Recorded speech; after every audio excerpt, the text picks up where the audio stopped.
Hi guys, this is your Tuesday video reviewing Unit 5, Week 5 for ELA. I have my packet in front of me that goes over my schedule. I'm going to be checking out my pencil page, and we are going to be going into all of your assignments for Tuesday. So what I need from you guys is pull out this packet, especially your pencil page. You're going to be needing this in a second. A lot of the stuff I'm going to be sharing on the screen with you, but let's just get straight into this, okay? This week we are doing Unit 5, Week 5, which means that this is your last week before the test week. So next week we have all of our tests, and I have changed stuff around, but I'll get to that in a second. So what we're going to do right now is we're going to focus on what our pencil page is, and then we'll get into your lesson. Okay, so let me go ahead and share my screen. All right, so here is a overview of what our week looks like and what you guys are going to be learning about. Once again, we're in Unit 5, Week 5. You are going to be working with the genres of expository text this week, and we're going to get into what that means in just a second. The story that you're reading on Wednesday, which is also your selection test, is going to be Setting the Rules. Thursday, you're going to be reading a story called American Symbols, and on Monday, you should have read a story called Visiting the Past, and I'm going to be reviewing that story with you guys. All of these stories are expository text, so let's just jump straight into what expository text is from your focus wall. So expository text is text that include facts and information about real life topics. So you're not going to see any made up stories. You're not going to see any narratives, no storytelling. It's going to be all facts and information. A lot of the stories that we're going to be reading will have text features of an expository text, and we're going to get into that. You sometimes will see pictures with diagraphs, sometimes data charts in general are usually on there. So we're going to get into those features. But this week we're working with expository text, so expect to learn some new information. Okay. I'm going to be jumping back and forth. I'm going to be using my pencil page right here. This is what I'm going to be reviewing with you guys. This is usually what is on our focus wall, so I'm going to be touching base on those. But I have all these papers here, so have this in front of you so you can follow along, okay? Our comprehension strategy for the week is going to be making predictions. You guys are really good about this. You guys always have fun with it. Good readers predict what will happen next while reading. So the reason why we make predictions, it's a great way for us to comprehend the story. If we're making predictions, we're using what we know and using that to predict what we think is going to happen in the story. And usually after you make a prediction, you have to go back to it and say, hey, was I right? Well, in order to figure out if you're right or if maybe your prediction was not accurate, you need to understand what happened in the story. So predictions are a great way to comprehend a story. You guys do it in science too. It's always fun to see if you're correct. But remember, predictions never have to stay the same. So you can make a prediction, and as you're reading the story, if you're kind of given new information and you guys want to change your prediction, you're always able to do that. So when you're reading your stories this week, I do want you guys to stop at one point and ask yourself, what do you think is going to happen next? Because that's what great readers do. They predict, okay? Your comprehension skill for the week is cause and effect. Cause and effect, remember, is when something happens and there's something as a result of that. So I can tell why something happened and the result of it. This is cause and effect. Here's an example of a cause and effect down here. It says they were hungry, so they had a snack. Why did they have a snack? Because they were hungry. The effect of them eating a snack was caused because they were hungry. So being hungry, and the result was that they had a snack. So there's your cause and effect. So we're going to be checking out cause and effects this week. Our vocabulary strategy is a multiple meaning word. Words that are spelled the same but mean different things. So multiple meanings are the words are spelled the same, they sound the same, but there's two different definitions to it. So for an example, you can use the word bat. You have a baseball bat. A bat is like a stick that you use while playing softball or baseball. It's used to hit the ball. That is called a bat. Now, bat spelled the same way, B-A-T, is also an animal that flies in the sky. It's usually a black animal. Usually at nighttime, it's a Halloween animal. Sometimes they use them in stories. But that is another bat. Does not mean hitting a baseball. It means an animal. So you guys have a definition of something that you hit a ball with and an animal that flies in the nighttime sky. When you're reading this week, I definitely want you guys to check to see if you guys can find any other multiple meaning words. I think on Wednesday, for your Google Classroom, I'm going to ask you guys for a multiple meaning word, and if you give it to me, you get 5 academic language points, okay? So check out your multiple meaning words for our vocabulary strategy for the week. Those will be on the test too, by the way.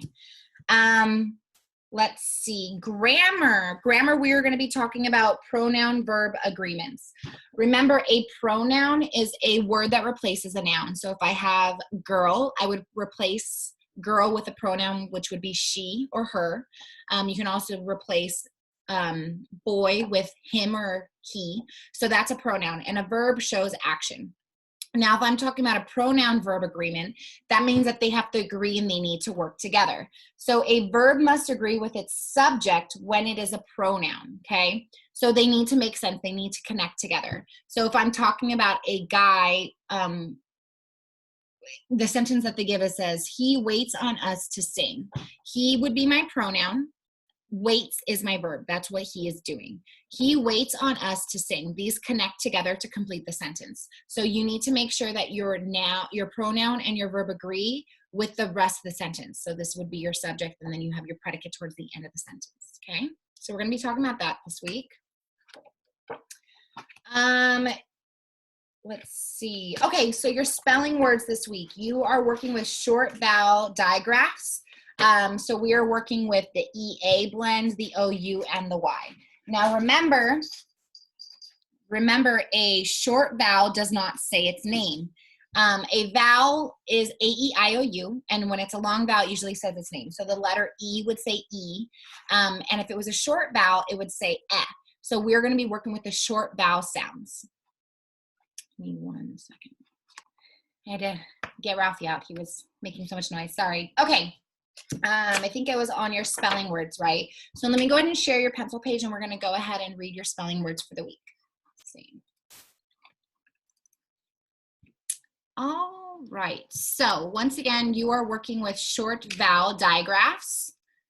Your spelling words down here, and like I said, we're going to be working with E-A, O-U, and Y.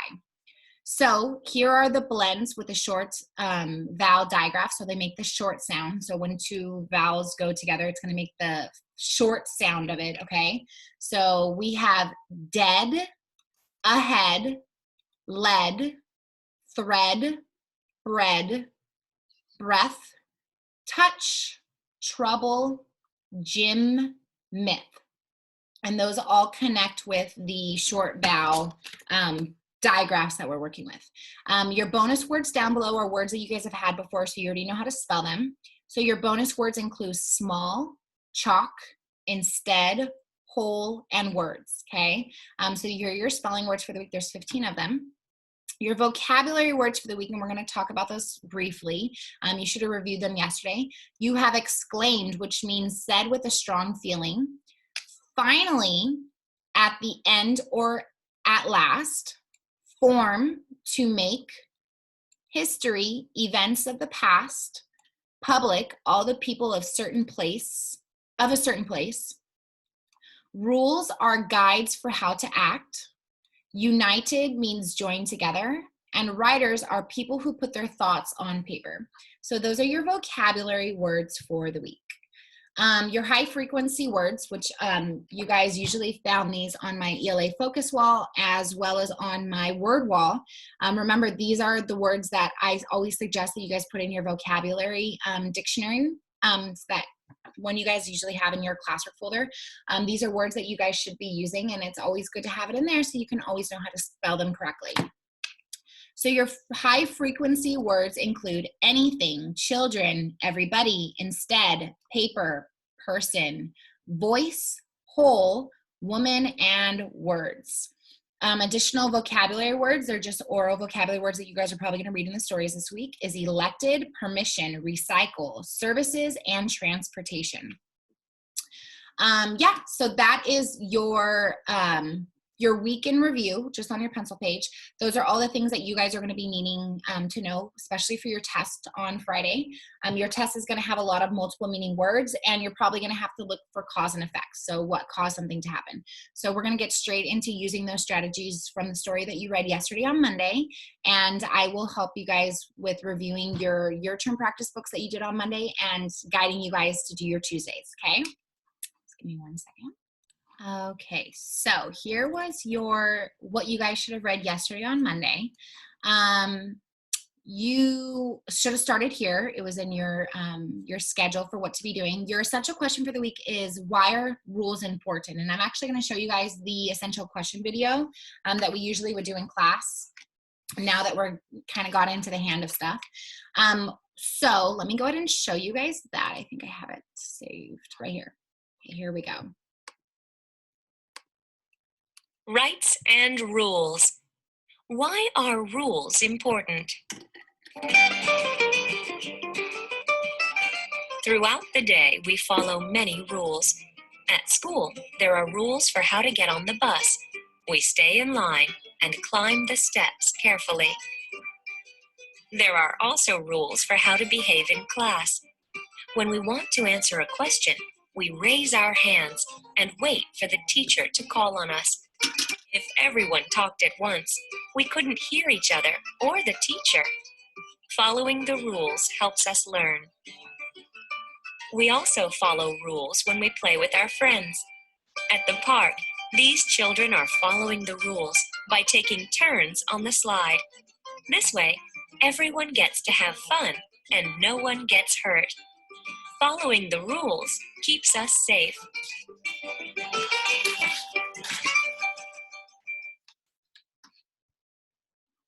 All right.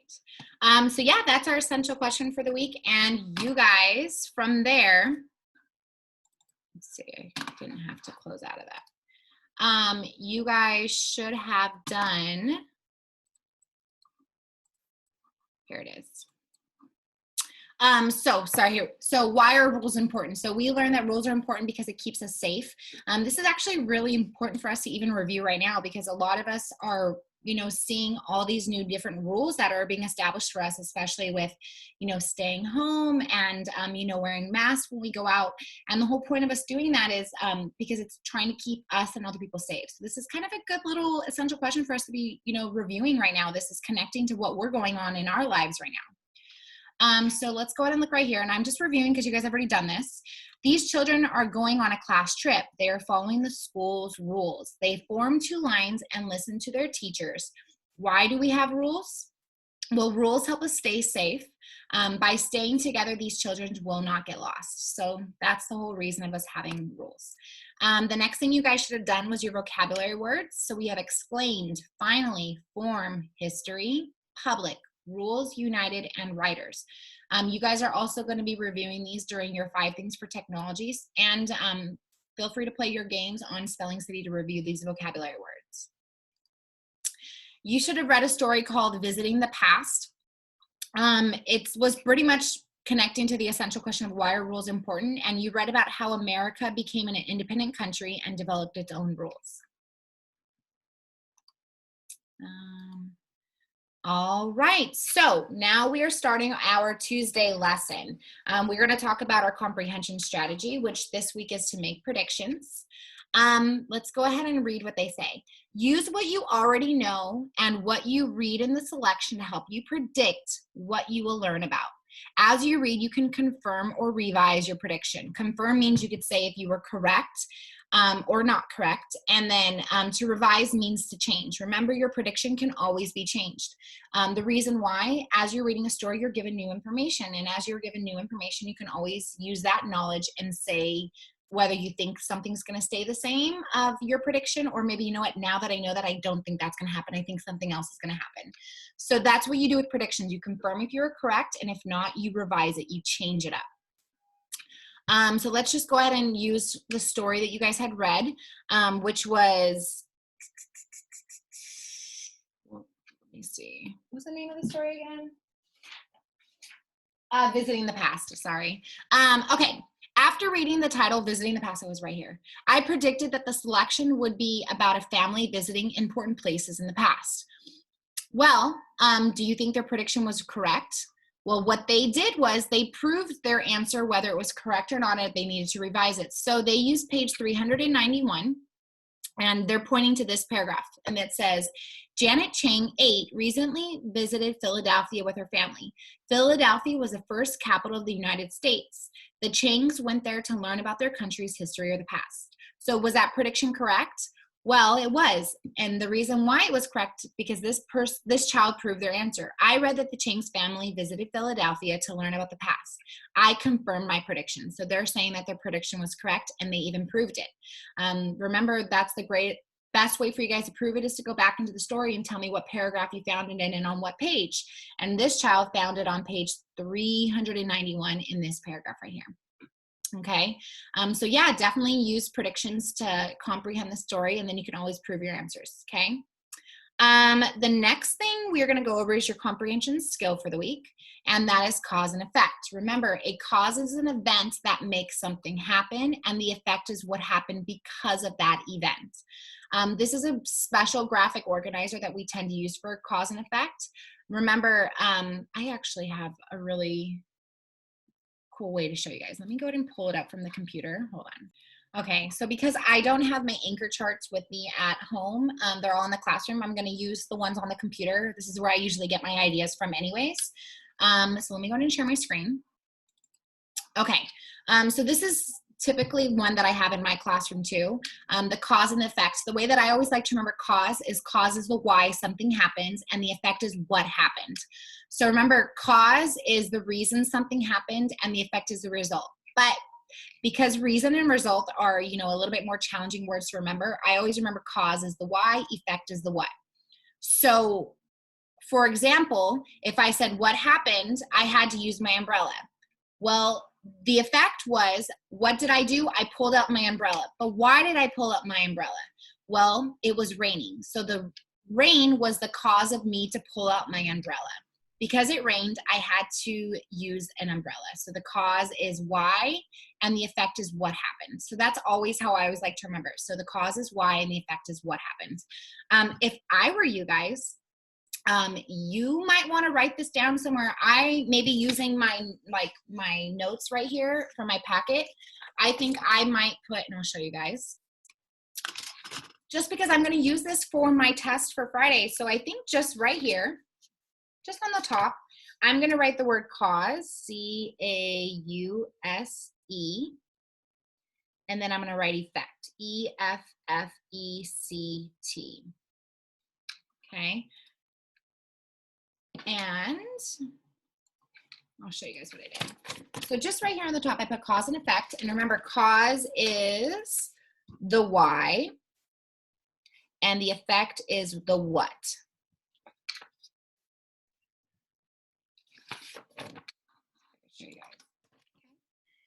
This is just going to be a little note that I'm going to use for my test on Friday. So if it's asking me for the cause and effect, I'm always going to remember that cause is the why and the effect is the what. This is a really good strategy for you guys to remember those notes of why something happens and what happened because of that. So that would be your cause and your effect, okay? Let's go back to my screen share so I can finish my lesson, okay? All right, so they gave us some examples of the causes and effects. On page 391, I learned that Janet Chang and her family go to Philadelphia. This is the cause. So why they went there was, So we want to know that, let's see. We know that right here, the cause is the Chang family visits Philadelphia, and the effect is they see many historic places. So what did they do? They saw many historic places. Why did they go there? Or why did they see those places? Because the Chang family visits Philadelphia. These go hand in hand. They connect together. You can't have one without another. The Chang family visits Philadelphia. The story would not end there. I want to know what happened when they went there. Well, they saw many historic places. You can't just tell me that the Chang family saw many historic places. You'd have to tell me the why. Well, because they visited Philadelphia. So these always go hand in hand together. So that is my cause and effect. And sometimes too, you might even use cause and effect for like other situations. Even in science, we talk about it all the time, or like even in math. You know, I can even show you guys a couple of different cause and effects. Let's see. This is a good one. So right here, the why is the sun comes out after the rain. And what happened was they saw a rainbow. Why did they see a rainbow? Because the sun came out after the rain. Me personally, I always like to think of the effect first because it helps me connect back to the cause. So Right here it says the window broke. Well, why did the window break? Well, it broke because the boy hit the ball with the bat. The ice cream melted. Why did the ice cream melt? The ice cream melted because the sun was really, really hot. So it's always helpful for you guys to work with the effect and then think about the cause. That's how at least I like to do it. It does make a little bit more sense for kind of working through something. So you guys can totally do that with the stories that you're reading this week. All right, expository text. Expository text. Visiting the past is an expository text. Here are some text features that you would see in the story, and this is going to help you with your term practice book. It tends to give facts and information about a topic. It can include photos, captions, and charts. Remember, captions are those little paragraphs that are under a picture. You guys know this. So what they did was they went into the story and they found some text features. They found a chart, and this chart is a list of facts and information about that it shows for the roast. For example, it shows famous places and why it's cool. This right here is a chart. This is a text feature of why it's an expository text. It gives facts and information. Okay? Let's see. I believe it even gave some photos, and even if I kind of pull mine up, my little book, here's a photo right here. That's a text feature. Here's a photo right here of the chains, and that's a little caption. So this is a text feature. They have some more pictures with a caption. So these are text features of expository text, another picture. And then this is the chart that they were talking about. Usually the chart gives information, which is perfect because I think you guys are going to be working with charts this week for math. Okay, so you guys are kind of see how things kind of connect together. Let's go back to sharing my screen. All right, and the last part that we're going to talk about is multiple meaning words. This is my vocabulary strategy for the week. As you read, you may find words that could mean more than one thing. Look at the other words in the sentence to help you figure out which meaning is the correct. So you're going to see definitely in your test this week that they're going to give you the correct definition of words, but you got to figure out which is the correct definition of that word that's used in a specific sentence, okay? So this is where you need to use your text clues from the sentence to figure out the meaning of the word. So they give you this word right here, which is form. The colonies would be united to form a new country together. And this is actually one of your vocabulary words, right? On page 391 of Visiting the Past, I see the word form. I know a form can be a piece of paper, like a document. It can also mean to make something. So before I finish reading, which of these does form mean? Is form mean a piece of paper, or does form mean to put together? Well, I always like to use the plug-in method. Sometimes it helps. It does not always work, but let's just try it. The colonies would be united to a piece of paper, a new country together. That's not going to work. But how about the colonies would be united to make something, a new country together? Well, in that case, it kind of is hard to, connect those two. So in this case, maybe my plugging in did not work, and that's totally fine. But ask yourself, are they talking about a piece of paper, or are they talking about to make something? Well, the colonies would be united so that they could make a new country together. So in that case, it would be to make something, and they proved it right here. When I read the sentence, the meaning to make something makes more sense. Okay, that's pretty much it for your ELA book, all the stories that we read. What I'm going to go through right now, you guys need to have out, where's my paper, your packets. I think this is the last packet that's stapled together for you. You have Unit 5, Week 5, which says it down below. You should have already completed this vocabulary page, and then you should have already completed your spelling page. If you don't have that done, pause my video and do it right now. If you do have it done, grab out a red pen and let's go ahead and correct your answers, okay? So I'm going to grab out a pen, and I am going to correct my own answers, and I'm going to show you guys. So let's go ahead.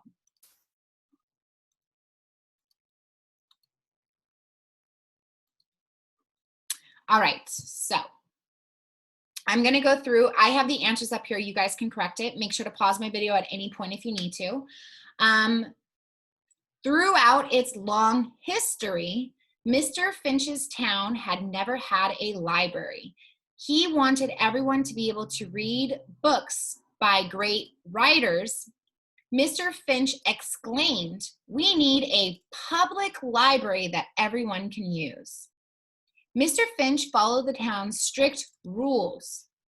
He took his time to make or form a group. The people in the group were joined or united in their cause.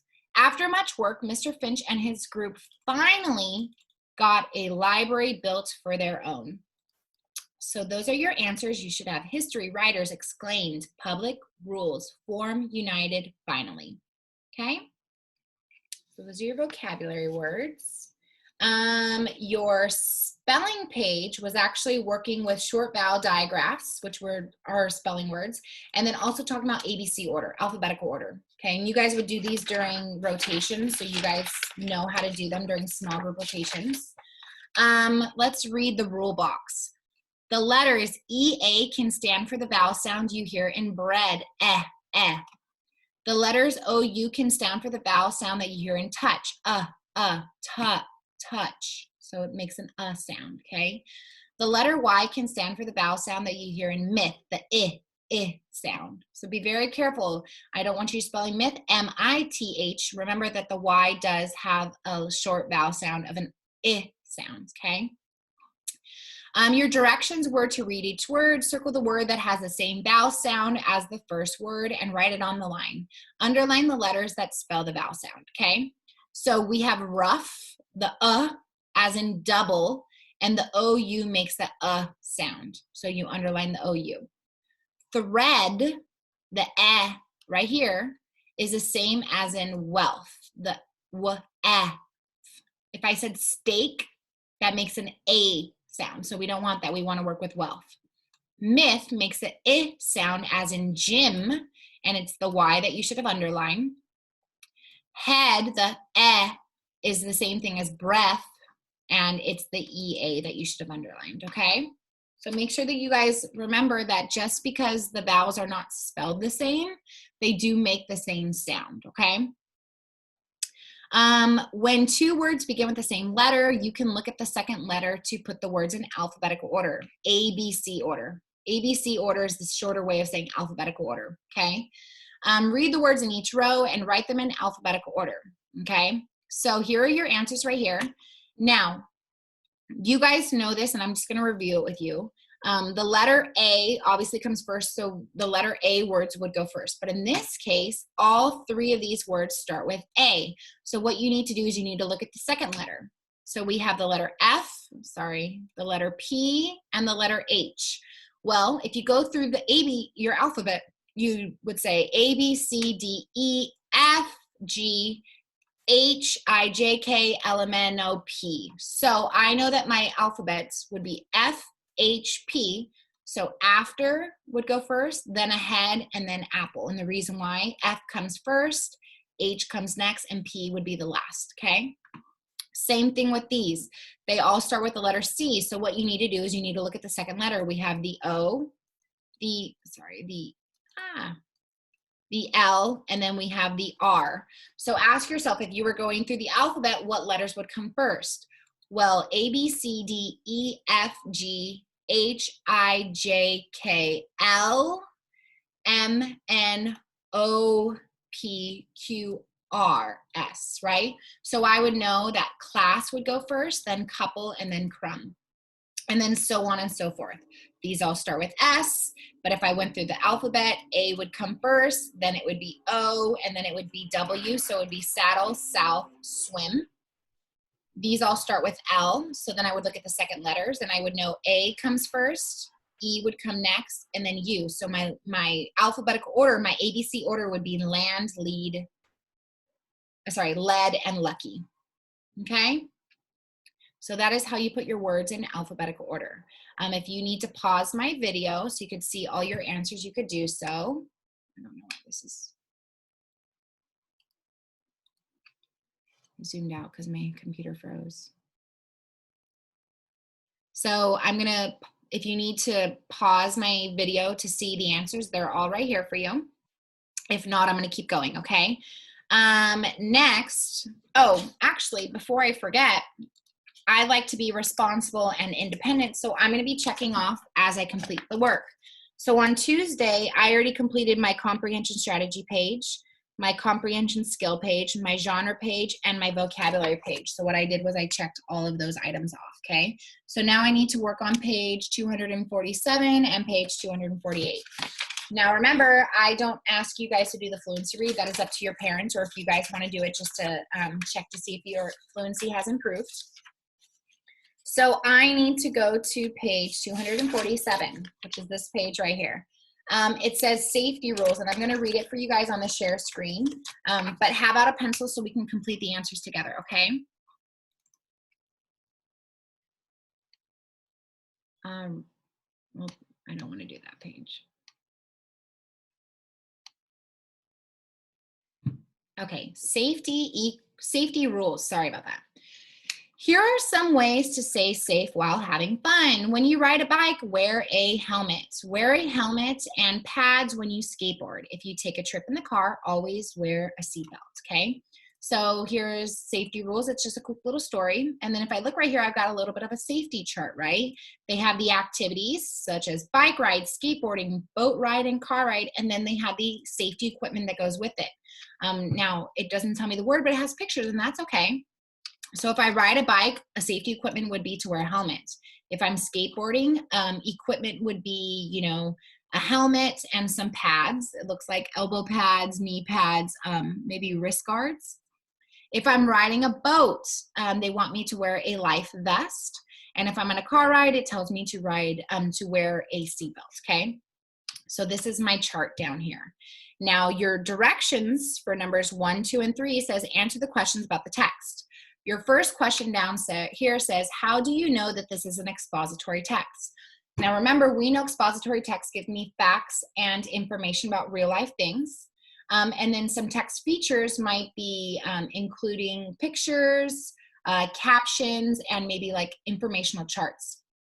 So I probably would say, I know that this is a expository text because it gives me a chart about activities and safety equipment to wear. You could choose something else. Let's see what they said. It gives facts and safety rules. Perfect. That would totally work. Question number 2 says, what information can you learn from the chart? Well, you can learn about the activity and what safety equipment to wear for the activity. The kind of safety equipment to use for different activities. Perfect. What should someone wear when going for a boat ride? Well, go right here. What should they wear? A life vest. Or a life jacket, it's the same thing, okay? So there's your answers for page 247. Now let's go into page 248. All right, multiple meaning words. Remember, this is what we're talking about for vocabulary this week.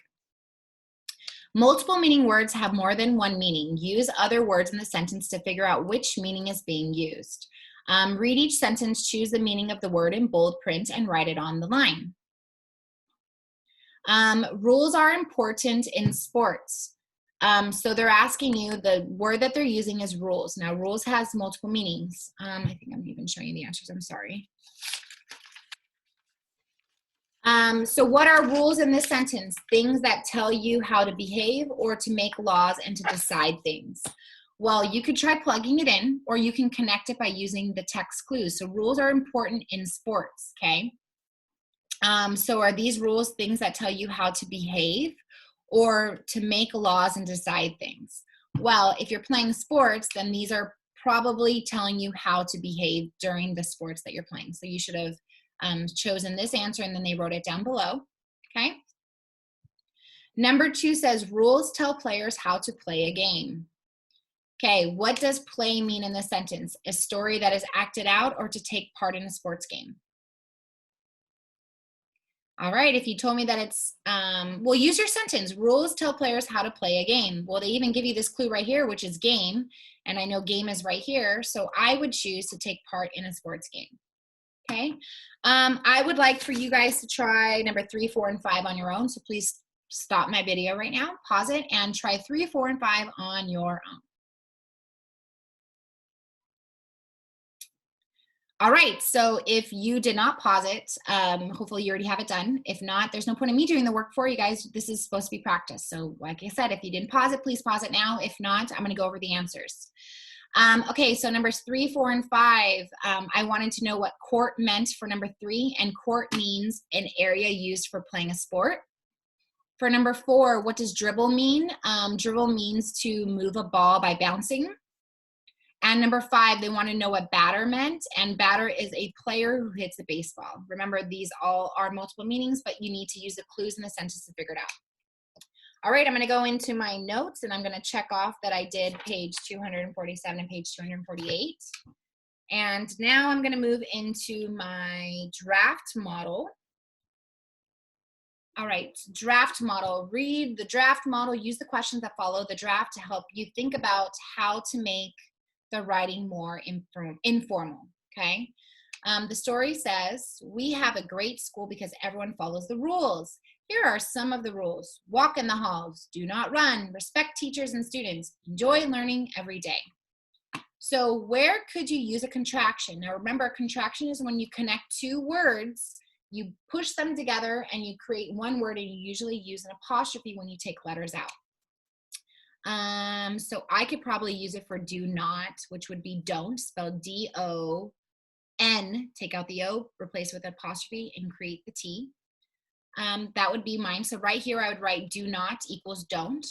Where could you add exclamations? Exclamations are to show emotion. So where would you really want to emphasize the emotions? Well, you could maybe tell me after each of these rules, right? Walk in the halls, do not run, put an exclamation mark there. Respect your teachers, respect teachers and students. I might put one there. Enjoy learning every day. Okay, those are just my emotions behind it. Which sentence could you change to make the writing sound more like natural speaking? Well, maybe you might want to use like first, next, then, or last. So here's just an example of what they have. Before I do that, I want you guys to make your own rules right now. I'm sorry, I want you to recreate your draft model and rewrite it down below. So pause my video and go ahead and do that right now. Okay, so hopefully you had done that. I'm going to move on with the answers. Here's an example. You do not need to do it this way. Obviously, they don't have, oh, they don't even have an example. So you guys should have, well, then that's perfect. You guys should have done it yourself. I probably would change the do not into a contraction. Let's see, we have a great school because everyone follows the rules. Here are some of the rules. And then maybe you want to make it into a little bit more of informal writing. So you might include contraction exclamations. So walk in the halls, exclamation mark. Do not run, exclamation mark. Respect teachers and students, exclamation mark. Enjoy learning every day. So that's just how they suggested to do it. Last but not least, you guys should, I'm not going to go over this one too much because you guys actually do very well here. It just says, Dean used text evidence to answer the prompt. What do the symbols of our country tell us? What is important to us? And use a formal voice, okay? Formal voice is just being, using your words to explain it. And then you wouldn't really use too much slang. You would talk to like maybe how you would talk to a teacher, not a friend. Okay, that would be more of a formal writing or formal voice. Pause my video and go ahead and work on numbers 1, 2, 3, and 4. All right, so hopefully you guys had completed this page. Here are your answers for numbers 1, 2, 3, and 4. Number 1 says circle a word that Dean used to show formal voice. So he used the word selection. That's just a fancier way of saying the story that he read. It's like formal. It's like just a I like to think of it like a fancy way. Like it's very formal. Like you would use that word to speak to an adult, not just like to a friend, right? I wouldn't say in the book I read. I would say in the selection. So it's just a fancier way of saying it. Draw a box around a detail Dean included an American symbol. So here's a detail right here on page 485 of American Symbols. I read the Statue of Liberty is a symbol of freedom and hope. Okay. Number 3 says underline Dean's concluding sentence. How does he end it? He ends it by saying a conclusion, ending it by saying the symbols of America remind us about what our country stands for. Write an example of a pronoun-verb agreement on the line. So a pronoun with the verb next to it would be I read. I would be the pronoun and read would be the verb. All right, loves, go ahead and check off everything that we did for Tuesday. I just did. Other than that, that's pretty much it. I hope you guys have a great Tuesday. Get your math done. Make sure you guys are submitting it so you guys can get credit. Make sure you are watching the videos on science and submitting it because they are worth credit as well. Today, you are also starting your end of the year letter to Jenny. I'm going to make a video on how to find that, so just kind of wait for that. Other than that, I hope you guys have a great rest of the week, and I miss you all. Have a good one. Bye.